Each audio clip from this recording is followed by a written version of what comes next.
A few months ago, at the very top of a 9,000-foot mountain in a remote part of Nepal, this hospital looked like this. Because of its isolation, this community has no electricity, meaning that local doctors have no access to proper medical equipment and often had to perform surgeries and complex procedures in the dark using only a flashlight and very basic tools. If more complex care was needed, it would take hours to walk to a better medical facility. These limitations have resulted in many fatalities and miscarriages. So our long-term partners Give Power, who we have worked with in 3 previous Beast Philanthropy videos, asked Dan and Darren to join them on a trek to the village of Kalagwen to help them solve this problem, where they were given an incredibly warm welcome in undoubtedly one of the most beautiful places on Earth. On the first morning, Darren met up with a local Give Power engineer named Sanjay, who told him a tragic story about Neera, a woman from the village who had previously lost her baby due to the freezing temperatures and lack of appropriate medical facilities and equipment. She had to travel in multiple roads to the nearest birthing center, and then since the birthing center was far away, she couldn't reach the birthing center and had to lose the baby. And due to a lack of government funding, this hospital would not get electricity until at least 2030. If the hospital was up and running with birthing facility, the case with her would have been completely different. Darren knew we had to act fast to prevent this from happening again, so he also met Melissa, the founder of the Green Program, who brought a bunch of incredible students and volunteers to help finish this massive project. When I was younger, I was visiting my family in Malaysia. It was the first time I saw the ocean. It was the first time I saw the reef. And then it was really the first time where I realized that if we had the opportunity to show people the beauty of nature and the world, it really unlocks something that makes us want to protect it too. So we've essentially taken students from all over the world who care so deeply about making an impact, and being able to expose our future generations to different perspectives is a way that we believe can really make the world a better place.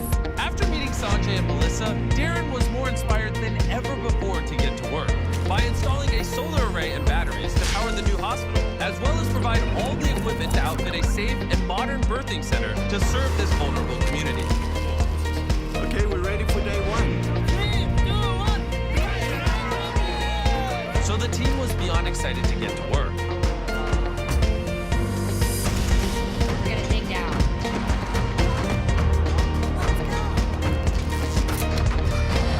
By the end of the first day, the team managed to finish all the digging and wiring. I can't really put my finger on it, but there is something about the people in this village. Their authenticity, their friendliness, and their openness has made me feel part of their families in just a few days. As we walked up to this house, somebody ran inside and he lit a fire and there's smoke coming out, and we didn't know what was going on, but he went to go brew some tea.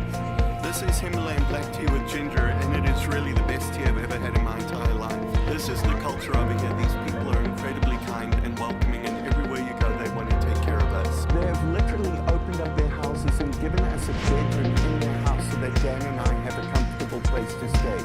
But not long after the construction began, Dan started to feel ill. Feeling like super sick, so I've got to go over to the local post to get checked out. Which means he can experience firsthand just how difficult it is to get treated in such a remote location.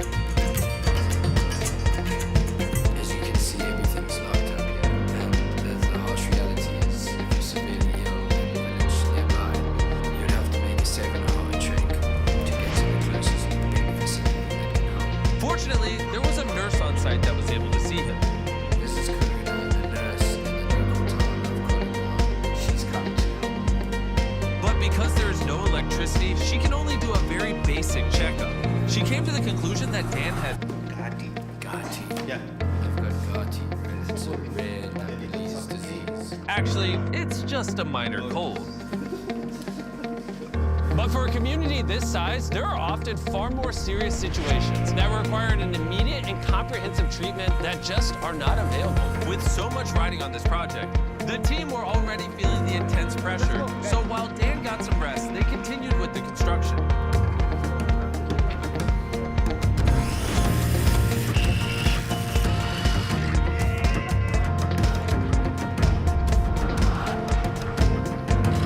Now that the supporting structure was built, we could begin installing the solar panels. Because of the team's hard work, we were now ahead of schedule. So Darren took the time to find out more about about Sanjay. When I was working and recruiting the equipment in Upper Himalayas, we find out this village in Seattle. And then when we get there, I saw a baby was there in the room box, and then there was a light bulb on, keeping it. And it suddenly popped my mind that I think this kind of equipment can be, built by ourselves. And after that, I found a team out there in Nepal, and then we were able to make a baby warmer. And we called it Nanonani in Nepal. That means a warm child. Nanonani became such a success that it won a People's Choice Award in the USA. I think it's a dream come true for me because the vision is like to, to build this kind of warmer and then to aware the people about its significance in remote settings and the remote hospital like this in the background. Realizing the life-saving importance of simple medical equipment, Darren decided to surprise Sanjay by buying 10 more baby warmers that he could give to other communities in similar needs. Sanjay, I want to buy another 10 of those baby warmers from you and let you just go give it to whatever hospitals or communities need them. Thank you very much, Darren. It means a lot for me and the team. It feels surreal. With only 1 day remaining, we were so close to finishing the construction. And the whole team gathered to sign the final solar panel.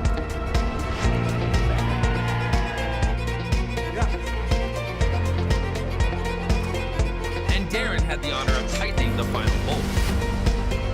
Together, we turned a broken building with no electricity into a fully operational hospital that will service over 16,000 people in this community. I have so much gratitude for the fact that we are able to come in here and give them a gift that will make a meaningful difference to these people for generations to come.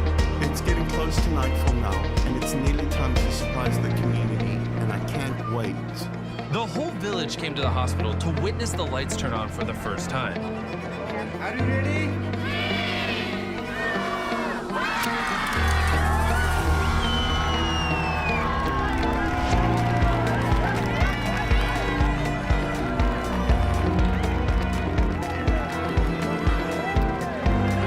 Seeing the lights come on for the first time in a community, it never gets old, and it's been absolutely incredible sharing it with this community.